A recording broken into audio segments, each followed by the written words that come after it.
नमस्कार, मैं हूं पंकज सिंह जाडेजा। हमारा उद्देश्य है राष्ट्र से स्नेह, राष्ट्र का सम्मान। अब देखते हैं आज के दिन भर की टॉप हेडलाइन।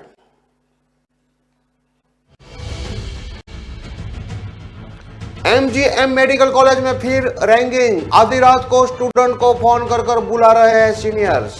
पूछताछ में जूनियर्स ने साधी चुप्पी।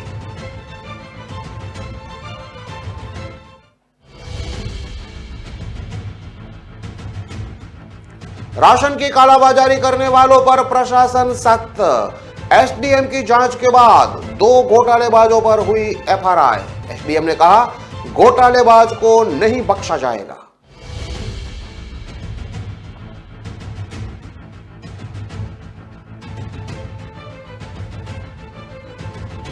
रंजिश के चलते युवक पर लोहे की रोड से हमला। गंभीर हालत में ग्वालियर रेफर। दतिया के बानोली गांव की घटना।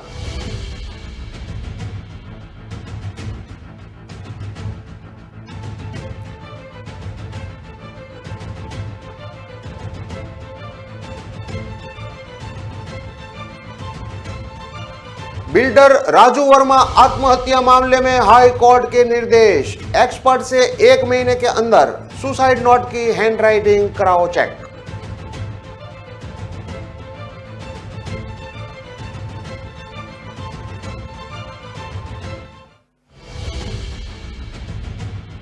और भिंड में अन्नदाताओं से ठगी। मानगढ़ में किसानों के परमिट काटकर डकार गए खाद। सेल्समैन निलंबित।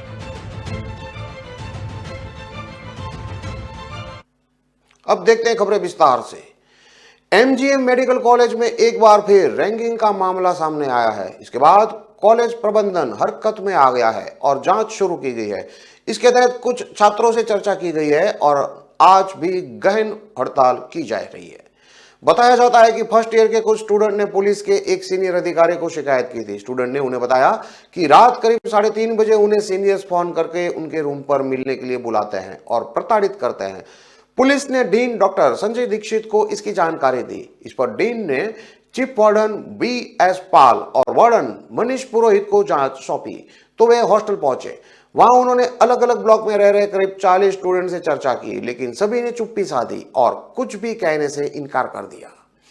बाद में हर स्टूडेंट से अलग अलग पूछताछ की और साथ ही यह भी विश्वास दिलाया कि जानकारी देने वाले का नाम गुप्त रखा जाएगा, तो भी वे कुछ कहने से संकोच करते रहे।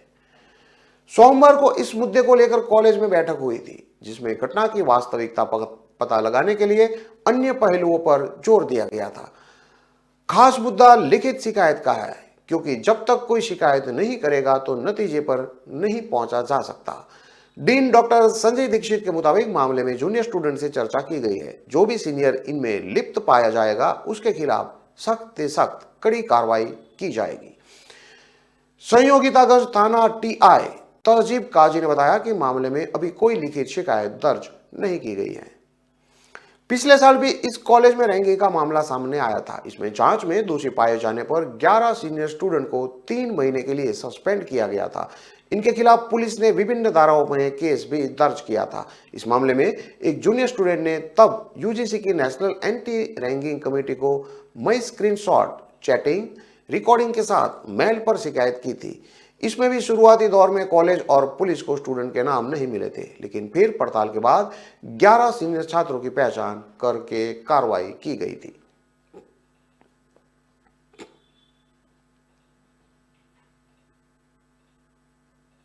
गरीबों के राशन को डकारने वाले पर अब प्रशासन सख्त हो गया है। राशन की कालाबाजारी करने वाले मामोन और पुटेरा गांव की राशन दुकान संचालक एक विक्रेता पर थाने में केस दर्ज हुआ है। ईसागढ़ SDM विजय यादव के द्वारा एफआईआर कराई गई है। SDM ने कहा कि राशन की कालाबाजारी करने वालों को बख्शा नहीं जाएगा। जो भी गरीबों के हक पर डाका डालेगा उस पर सख्त कार्रवाई की जाएगी। सीएम शिवराज सिंह चौहान की मंशा है कि हर गरीब तक राशन पहुंचे, लेकिन कई जगहों पर भोले भाले गरीब आदिवासियों वर्गों के लोगों के साथ राशन में छलावा किया जाता है। इसी के चलते ईसागढ़ SDM विजय यादव को शिकायत प्राप्त हुई थी कि मामोन एवं कुटेरा गांव में राशन की कालाबाजारी जारी है। शिकायत मिलने के 24 घंटे बाद गुरुवार को वह दोनों गांव पहुंचे थे, जहां पर कनिष्ठ आपूर्ति अधिकारियों के द्वारा राशन का मिलान किया गया तो राशन में गड़बड़ी मिली।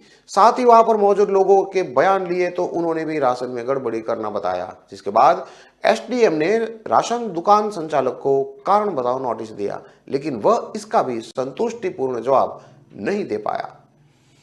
मामोन और कुटेरा दोनों ही गांव की राशन दुकान का संचालक बलभान सिंह गुर्जर था। मामोन गांव का राशन दुकानदार, संचालक और विक्रेता दलवान सिंह गुर्जर था, जिसके द्वारा 15 क्विंटल गेहूं, 4 क्विंटल चावल में गड़बड़ी की गई थी।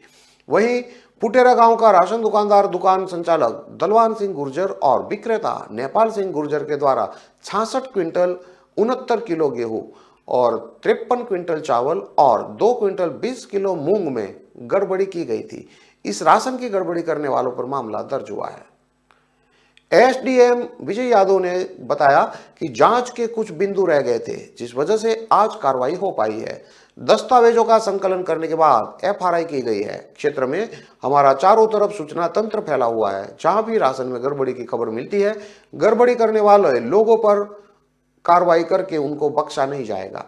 उसके लिए प्रशासन हर वक्त मुस्तैद है। आपको बता दें कि ईसागढ़ एसडीएम विजय यादव के द्वारा ईसागढ़ क्षेत्र में चना के घोटालेबाज पकड़े गए थे। इनके द्वारा 3 एफआरआई कराई गई थी। इसी तरह राशन की कालाबाजारी करने वालों पर भी सख्त कार्रवाई की जा रही है। एक साथ 2 दुकानों पर गड़बड़ी करने वाले लोगों पर एफआरआई करवाई गई है।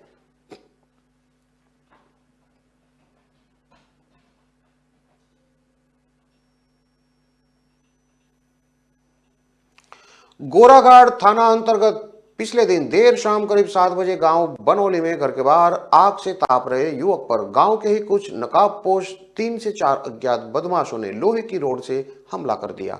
आवाज सुनकर मौके पर पहुंचे ग्रामीणों ने घटना की जानकारी पुलिस को दी। सूचना के बाद मौके पर पहुंची पुलिस ने घायल युवक को जिला अस्पताल में भर्ती कराया। यहां चिकित्सकों ने प्राथमिक उपचार करके युवक को हालत को नाजुक देखते हुए ग्वालियर रेफर कर दिया है।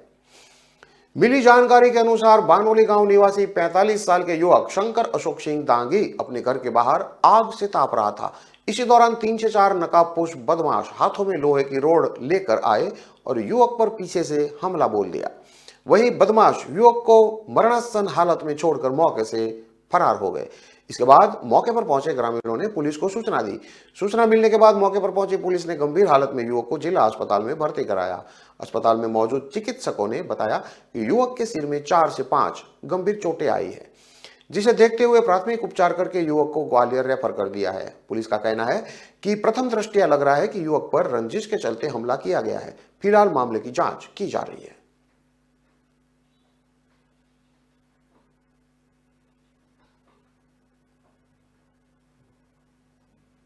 बिल्डर और कॉलेज संचालक राजू वर्मा की आत्महत्या मामले में पुलिस द्वारा हैंड राइटिंग एक्सपर्ट की रिपोर्ट का हवाला देकर की जा रही लेट लतीफी को चुनौती देने वाले मामले का हाई कोर्ट में पटाक्षेप कर दिया। जस्टिस एमएस भट्टी की एकल पीठ ने मामले में राज्य शासन और पुलिस हेडक्वार्टर को निर्देश किया है कि वह 1 महीने के भीतर हैंड राइटिंग एक्सपर्ट का ओपिनियन प्रदान करें। यह मामला मृतक राजू वर्मा की पत्नी जुमा वर्मा की ओर से दायर किया गया है, जिसमें कहा गया है कि उनके पति स्वर्गीय राजू वर्मा ने आत्महत्या की, लेकिन उसके पहले उन्होंने एक सुसाइड नोट लिखा, जिसमें उनके द्वारा बालीराम साहा, उनकी पत्नी साहा और बन्ना अग्रवाल के विरुद्ध आरोप लगाया कि वे सब उन्हें झूठे मामले में फंसाकर जेल भेजवाना चाहते थे। उनके पति राजू वर्मा की मृत्यु उपचार दौरान 26 अक्टूबर 2022 को हो गई थी। याचिकाकर्ता द्वारा मामले की शिकायत सिविल लाइन थाने में दर्ज कराते हुए कार्रवाई की मांग की गई थी, लेकिन पुलिस द्वारा यह कहकर मामले में अपराध दर्ज नहीं किया जा रहा है कि अब तक पुलिस मुख्यालय से हैंडराइटिंग एक्सपर्ट की रिपोर्ट प्राप्त नहीं हुई है, जबकि याचिकाकर्ता द्वारा पुलिस मुख्यालय, कानून मंत्री सहित अन्य उच्च अधिकारियों को आवेदन देकर कार्रवाई की मांग की गई है। लेकिन घटना के 3 महीने बीते जाने के बाद भी कोई कार्रवाई नहीं हुई, जिस पर हाई कोर्ट की शरण ली गई। याचिका में राहत चाही गई कि पुलिस मुख्यालय को निर्देशित किया जाए कि वह हैंड राइटिंग एक्सपर्ट की रिपोर्ट भेजने की कार्रवाई करे। सुनवाई के पश्चात न्यायालय ने मामले को पटाक्षेप करते हुए 1 माह के भीतर सुनवाई नोट की हैंड राइटिंग एक्सपर्ट की ओपिनियन प्रदान करने के निर्देश दिए हैं।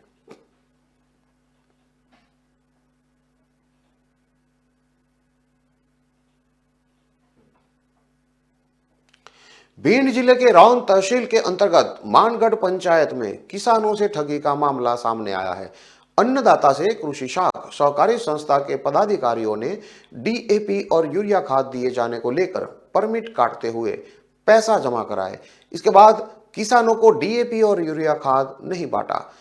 इस बात की शिकायत किसानों द्वारा प्रशासनिक अफसरों से की गई थी, जिस पर संस्था के सहायक सचिव शत्रुघ्न सिंह और निलंबित किए जाने की कार्रवाई भी की गई है।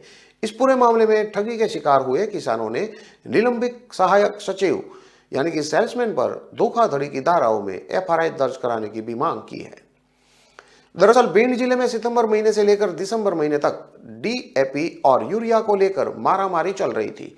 इस बीच रौन तहसील के मानगढ़ पंचायत में कृषि सेवा सहकारी संस्था के सचिव और सहायक सचिव किसानों पर मनमानी करने पर तुले हुए थे। 22 नवंबर 2022 को मानगढ़ पंचायत के कई किसानों ने कृषि सहकारिता संस्था मानगढ़ के सचिव और सहायक सचिव के खिलाफ जन सुनवाई में उपस्थित होकर शिकायत दर्ज कराई थी। इस शिकायत के आधार पर लाहौर एसडीएम और ए प्रजापति ने जांच की थी। इस जांच में जिला सहकारी केंद्र बैंक शाखा रोड के प्रबंधक उत्तम समाधिया और सहायक सचिव शत्रुघ्न सिंह और सचिव रामप्रकाश नागर का पक्ष सुना गया था। जांच की कड़ी में शिकायतकर्ता किसान नाथू सिंह, बलवीर सिंह, भानु प्रताप सिंह, केशव सिंह, सतनाम सिंह, बच्चन लाल, यदुनाथ सिंह की भी सुना गया था। जांच रिपोर्ट के आधार पर एसडीएम ने लिखा था कि किसानों का पैसा जमा करके सचिव नागर और सहायक सचिव शत्रुघ्न द्वारा किसानों को खाद वितरित नहीं की गई। इस जांच रिपोर्ट में यह भी उल्लेख है कि सचिव रामप्रकाश नागर ने बताया था कि स्वास्थ्य खराब होने के कारण वह अवकाश पर गए हुए थे। इस कारण संस्था के सचिव का प्रभार सहायक सचिव शत्रुघ्न सिंह चौहान को सौंपा गया था। जांच रिपोर्ट में सहायक सचिव संतोषजनक जवाब नहीं दे सके। सहायक सचिव अपने बचाव को लेकर बहानेबाजी करते रहे, परंतु वे किसानों को समयसर खाद वितरित नहीं कर सके। किसानों को समय पर खेतों की बुवाई करने में बाधा आई। इस पूरे मामले में जांच में स्पष्टता हुआ कि संस्था के सहायक सचिव और सचिव की घोर लापरवाही बरती गई है। एसडीएम लाहौर द्वारा जांच रिपोर्ट में सहायक सचिव और सचिव के विरुद्ध दंडात्मक कठोर कार्रवाई की जाने के लिए प्रस्तावित किया गया था, परंतु राजनीतिक अप्रोच के कारण लंबे समय तक कृषि साख सेवा समिति के सचिव और सहायक सचिव पर कार्रवाई नहीं हुई। उक्त मामले में सहायक सचिव पर बीते दिनों निलंबित करने की कार्रवाई की गई है। कृषि साख सेवा सहकारी संस्था के सहायक सचिव शत्रुघ्न सिंह के खिलाफ गांव के ही रमेश सिंह ने नगरीय और आवास राज्य मंत्री ओपीएस भदौरिया से लेकर थाने में शिकायती आवेदन दिया है। किसान का कहना है कि मेरे साथ ठगी हुई है। उक्त आरोपी के खिलाफ धोखाधड़ी का मुकदमा दर्ज किया जाए।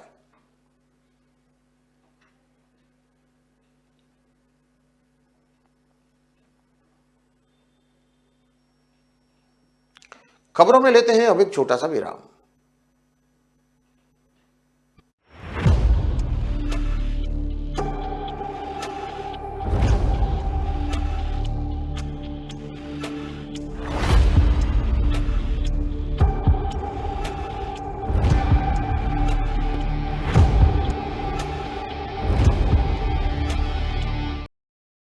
कितनी देर से ढूंढ रहा हूँ, पता नहीं कहाँ मिलेगी इलेक्ट्रिकल्स की दुकान। भैया, यहाँ नजदीक में कोई इलेक्ट्रिकल्स की दुकान है क्या?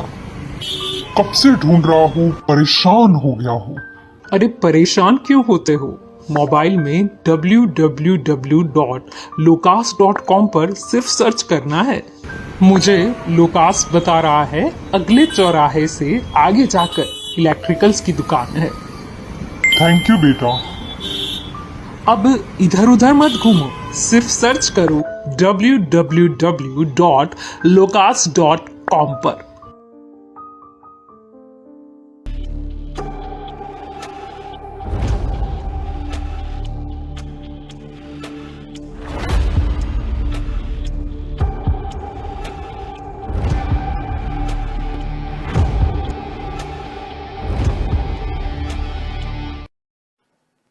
विराम के बाद एक बार फिर से आपका स्वागत है। अब देखते हैं आगे की और खबरें। हरियाणा के पानीपत जिले में एक व्यक्ति को अमानवीय यातनाएं दी गई, जिसका वीडियो वायरल हो रहा है। रिश्तेदारों ने करनाल के बलहेड़ा के व्यक्ति का अपहरण किया और उसे पानीपत ले आए। यहां लाने के बाद उसे 3rd डिग्री टॉर्चर दिया, यहां तक कि उसे पेशाब पिलाया, जूतों की माला पहनाई, धरती पर नाक रगड़वाई, नग्न अवस्था में उसकी वीडियो बनाई। इतना सब करने के बाद आरोपी रिश्तेदारों ने उसकी वीडियो सोशल मीडिया पर वायरल कर दी। दरअसल पीड़ित व्यक्ति पर उसकी विवाहिता साली को भगा ले जाने का आरोप है। मामले की शिकायत करनाल पुलिस को दी गई है। पुलिस ने केस दर्ज करके विभिन्न पहलुओं पर आगामी कार्रवाई शुरू कर दी है। बलहेड़ा गांव निवासी 35 साल के युवक ने बताया कि वह 7 बच्चों का पिता है। कुछ दिन पहले वह अपनी विवाहित साली को लेकर फरार हो गया था। इससे बढ़ के ससुरालियों ने उसको गरौंदा से किडनैप कर लिया, उसे कार में डालकर पानीपत डेरे में ले गए। पीड़ित युवक ने बताया कि यहां 12-13 लोगों ने उसके साथ बुरी तरह से मारपीट की और उसे अमानवीय यातनाएं दी गई। युवक ने बताया कि उसके गले में जूतों का हार डालकर पेशाब पिलाया गया और कई तरह से प्रताड़ित किया गया। वारदात के बाद से पीड़ित समुदाय के लोगों में रोष है। लोगों ने गांव के व्यक्ति के साथ हुई इस अमानवीय घटना के बाद गांव बलहेड़ा में बैठक की, जिसमें युवक के साथ हुई घटना की जांच किए जाने और दोषियों के खिलाफ कड़ी कार्रवाई किए जाने की मांग की गई है। ग्रामीणों ने बताया कि युवक ने अपनी साली को भगाया था। इस अपराध के लिए उसे कानूनी तरीके से सजा दी जानी चाहिए थी, लेकिन कुछ लोगों ने अपनी अदालत लगाकर उसे बेइज्जत किया और उसकी वीडियो बनाकर वायरल कर दी।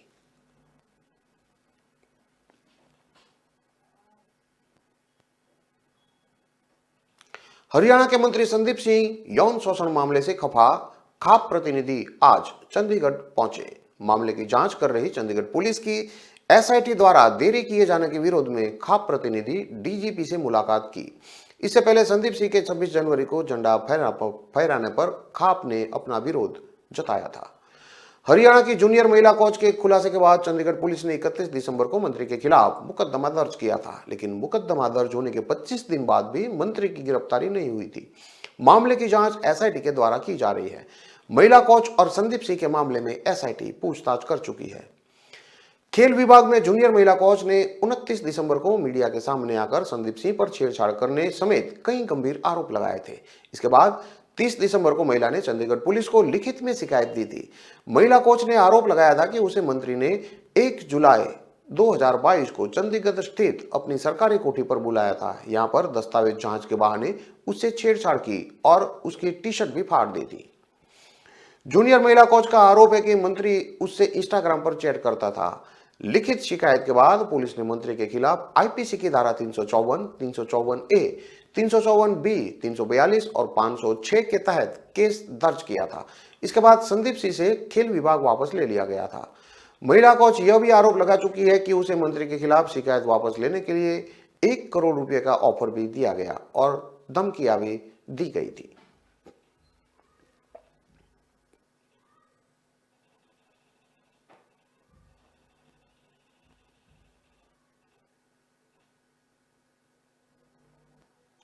हरियाणा के करनाल जिले के असंध में एक डेयरी फार्म मालिक के साथ लाखों रुपए की धोखाधड़ी हुई है। पंचायती समझौता होने के बावजूद भी आरोपियों ने पशुपालक को पैसा नहीं लौटाया, बल्कि विदेशी नंबरों से कॉल करके मारने तक की धमकी दी जा रही है। पंडित ने शिकायत पुलिस अधीक्षक करनाल को दी है। अलेवा निवासी राकेश कुमार दया सिंह सफीदों में रहता है। वह भैंस डेयरी फार्म चलाता है। राकेश ने शिकायत में बताया है कि शिव कुमार ऋषिपाल और सुभाष चंद्रभान ऋषिपाल पुत्र हजूरों ने 26 नवंबर 2021 से 11 जनवरी 2022 तक उससे 11 भैंस खरीदी थी। 15 जनवरी 2022 तक भैंसों के पैसे देने का वादा किया था, जिनकी कीमत 9,77,000 रुपये बनती थी, लेकिन उन्होंने 2.5 लाख रुपये की भैंस वापस कर दी। इसके बाद असल पूंजी 7,27,000 बकाया रह गई। शिकायतकर्ता का आरोप है कि जब वह पैसे मांगता था तो आरोपी आनाकानी करने लगते थे। इस बीच शिव कुमार ऋषिपाल गांव छोड़कर फरार हो गया। इसके बाद सुभाष और ऋषिपाल से अपने बकाया पैसे मांगे तो वे लोग भी आनाकानी करने लगे। उसने एक पंचायत की जिसमें सुभाष और ऋषिपाल ने पैसे वापस देने की बात कही और पंचायतियों ने समझौता 6.5 लाख रुपए में तय कर दिया। इसकी जिम्मेवारी सुभाष ऋषिपाल ने शिव कुमार से फोन पर बातचीत करके ले ली थी। 23 नवंबर 2022 तक पैसा देने का वादा किया था, जिसके लिए एक एफिडेविट भी लिखा गया था। शिकायतकर्ता ने 20 नवंबर 2022 को सुभाष के पास पैसों के लिए फोन किया तो उसने पैसे देने से मना कर दिया। शिकायतकर्ता ने बताया है कि उसे कहीं से भी पता चला कि शिव कुमार ऋषिपाल कुछ व्यक्तियों के साथ मिलकर मेरे द्वारा सुभाष को किए गए फोन कॉल को झूठा बनाकर अपनी बहन से झूठा केस करवाने की साजिश रच रहा है। इससे कुछ समय बाद 22 नवंबर की रात करीब 8:37 पर उसके पास किसी विदेशी नंबर से व्हाट्सएप कॉल आया। शिव कुमार ने उससे बात की और अपने पैसे भूलने को कहा। साथ ही कहा कि या तो पैसे भूल जा वरना अपनी जान से हाथ धो बैठेगा। उसी कॉल पर उसने उनकी बातचीत की किसी अज्ञात व्यक्ति से करवाई, जिसने अपने आप को बहुत बड़ा बदमाश बताया और कहा कि तुम लोग खेतों में एक डेरे में रहते हो, तुझे गोली मारने में हमें एक दिन नहीं लगेगा। मेरे ऊपर पहले ही 302 के कई मुकदमे चल रहे हैं, अगर एक और लग जाए तो मुझे कोई फर्क नहीं पड़ेगा। शिकायतकर्ता ने आरोप लगाया है कि 3 दिसंबर को 2 कॉल आई और उसे गालियां और धमकी देनी शुरू कर दी। बोला कि तुझे चेतावनी दी थी लेकिन तू नहीं माना, अब तेरी फील्डिंग लगा चुके हैं। जब वह अपने असंत ऑफिस से गांव जा रहा था तो तीसरी कॉल 10 दिसंबर को आई और शिव कुमार और अन्य अज्ञात व्यक्ति ने कहा कि आज तेरी किस्मत अच्छी थी जो सामने से 112 पुलिस आ गई और तू गोली लगने से बच गया, जिसके बाद उसने मामले की शिकायत पुलिस को दर्ज कराई है।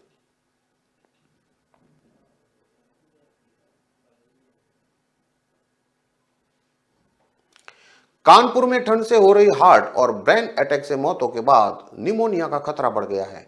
सोमवार देर रात तक के आंकड़ों की बात करें तो बीते 24 घंटों में निमोनिया से 5 लोगों की मौत हो गई है। वायरल संक्रमण फैलने की वजह से निमोनिया हो रहा है और रोगी शोक में अचा रहे हैं। संक्रमण फैलने के चलते रोगियों में ब्लड प्रेशर तेजी से गिर रहा है और मौत का कारण यही बन रहा है। इलाज के दौरान 5 निमोनिया पेशेंट की मौत हो गई है। हैलेट में निमोनिया से 5 रोगियों की मौत हो गई। इनमें चकेरी के बिंदेश्वरी जो कि 55 साल की थी, चौबेपुर के राघवेंद्र 59 साल के, कल्याणपुर के किशोर 35 साल का और 55 साल के जामजाऊ के रशीद और आजाद नगर के 49 साल के संदीप इसमें शामिल है। इनको वायरल संक्रमण के बाद सेप्टिसीमिया हो गया था। सेप्टिसीमिया रोगियों को अलग अलग अस्पताल में लाया गया जहां इलाज के दौरान इन सभी की मौत हो गई। जीएसवीएम मेडिकल कॉलेज यानी हैलेट के senior physician doctor JS Kushwaha ने बताया कि वायरल संक्रमण के बाद मरीजों को न्यूमोनियाइटिस हो रहा है। हैलेट इमरजेंसी में ब्रेन अटैक के 8 रोगी भी भर्ती हुए हैं। सोमवार को 3 रोगियों की मौत हार्ट अटैक और 2 की ब्रेन अटैक से मौत हुई है। हैलेट इमरजेंसी में रात तक 40 रोगियों को भर्ती कराया गया था। बीते 24 घंटे में कार्डियोलॉजिस्ट इंस्टीट्यूट की इमरजेंसी में हार्ट अटैक के 120 रोगी आए। इसके साथ ही 911 हृदय रोगियों ने ओपीडी में चेकअप करवाया। गंभीर हालत में 61 हृदय रोगियों को भी भर्ती किया गया। अचानक ब्लड प्रेशर बढ़ने से रोगियों की तबीयत खराब हो रही है। हैलेट के डॉक्टर JS कुशवाहा ने बताया कि उनकी मेडिसिन ओपीडी में 300 रोगी आए थे। इनमें वायरल संक्रमण से निमोनिया के रोगी अधिक रहे हैं। हैलेट के प्रमुख चिकित्सक अधीक्षक डॉक्टर RK मौर्य ने बताया कि ओपीडी में 2845 रोगी आए। शाम तक 80 रोगियों को भर्ती किया गया था। फेफड़ों में संक्रमण का हो जाना निमोनिया कहलाता है। इसमें फेफड़े में सूजन की स्थिति बन जाती है। निमोनिया मुख्य रूप से विषाणु और जीवाणु के संक्रमण से फैलता है। यह वायरस, बैक्टीरिया और पैरासाइट के कारण भी हो सकता है। इसके अलावा दूसरे रोगों के संक्रमण से भी होने की संभावना रहती है। निमोनिया संक्रमण के प्रमुख लक्षणों में खांसी, सीने में दर्द, बुखार और सांस लेने में कठिनाइयां होती है।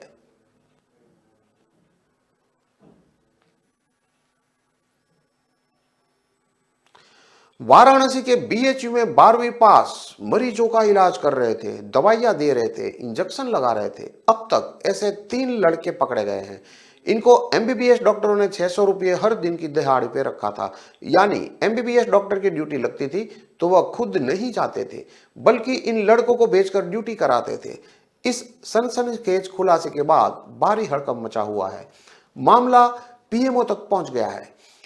मामला BHU के सर सुंदरलाल अस्पताल और ट्रॉमा सेंटर का है। 2017 बैच के पास आउट 4 MBBS डॉक्टर की जगह 3 लोगों को ड्यूटी करते पकड़ा गया। इनकी पहचान वाराणसी की विश्वेश्वरगंज की प्रीति चौहान, मिर्जापुर अदलाहाट के मोहित सिंह और सोनभद्र के अनपरा के अभिषेक सिंह के रूप में हुई है। ये लड़के MBBS pass out doctor Nitin, doctor Shubham, doctor Soumik day और डॉक्टर कृति की जगह ड्यूटी कर रहे थे।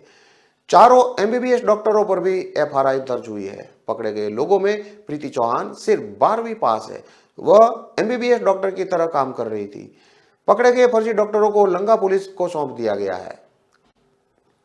पुलिस कमिश्नर अशोक मुथा जैन ने बताया कि डॉक्टर की जगह फर्जी तरीके से काम कर रहे थे। बीएचयू की जांच में यह बात सामने आई है। मामले में एफआरआई दर्ज कर ली गई है। आगे जांच की जा रही है। जांच के बाद पता चलेगा कि ये सब कब से वहां फर्जी ड्यूटी कर रहे थे। ये लड़के MBBS pass out doctor Nitin, doctor Shubham, doctor Saumil day और कृति की जगह ड्यूटी कर रहे थे। चारों एमबीबीएस डॉक्टरों पर भी एफआरआई दर्ज कराई गई है। पकड़े गए लोगों में प्रीति चौहान सिर्फ 12वीं पास है, वह एमबीबीएस डॉक्टर की तरह काम कर रही थी। पकड़े गए फर्जी डॉक्टरों को लंगा पुलिस को सौंप दिया गया है। बीएचयू सुरक्षा निरीक्षक अरुण कुमार की तहरीर पर पुलिस कार्रवाई कर रही है। एमबीबीएस डॉक्टरों की ड्यूटी जब भी वार्ड, ट्रामा सेंटर और ओपीडी में लगती थी, तब फर्जी इंटरनेट को व्हाट्सएप के जरिए सूचना देते थे। बताते थे कि 6 घंटे ड्यूटी करनी है। महिला डॉक्टर की फर्जी इंटरनर प्रीति चौहान की व्हाट्सएप चैट पर सामने आई है। यानी महिला डॉक्टर की जगह 12वीं पास प्रीति नौकरी करती थी। बीएचयू अस्पताल के चिकित्सा अधीक्षक डॉक्टर के गुप्ता ने बताया कि आईएमएस बीएचयू के 4 एमबीबीएस छात्रों के नाम पर उपस्थिति दर्ज करने और पैसे ट्रांसफर की डिटेल भी मिली है। इसी को आधार मानकर मुकदमा दर्ज हुआ है। आईएमएस बीएचयू के डायरेक्टर प्रोफेसर एसके सिंह को भी इन छात्रों पर कार्रवाई के लिए संस्तुति की गई है। वे ही तय करेंगे कि इन छात्रों पर किस तरह का और कब तक एकेडमिक एक्शन लिया जाएगा। वहीं मेडिकल काउंसिल और इंडिया भी कार्रवाई कर सकता है, उन्हें भी पत्र लिखा गया है। उन्होंने कहा कि 2017 बैच के एमबीबीएस के डॉक्टरों ने अपनी जगह इनको रखा था। यह क्रिमिनल ऑफेंस है। एमबीबीएस की पढ़ाई के बाद 1 साल की ट्रेनिंग की जाती है, जिसे इंटर्नशिप कहा जाता है। इसके लिए 25,000 स्टाइपेंड भी मिलता है। उन्होंने आगे बताया कि उनकी टीम ने ही फर्जी इंटरनेट को अस्पताल से पकड़ा है।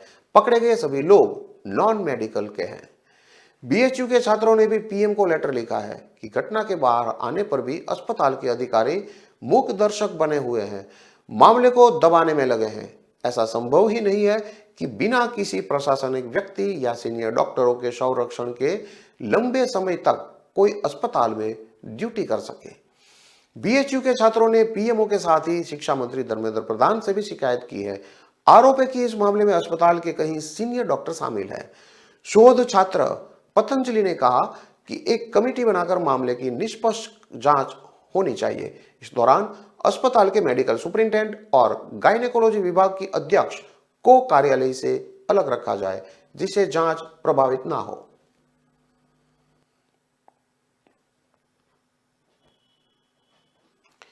इन सभी खबरों को विस्तार से पढ़ने के लिए आप हमारे वेबसाइट का भी प्रयोग कर सकते हैं। हमारा वेब का पता है www.kalamkartavya.com। हमारी कलम ही हमारा कर्तव्य है के उद्देश्य के साथ खबरों को आप राष्ट्र प्रथम के साथ देखते रहिए। नमस्कार।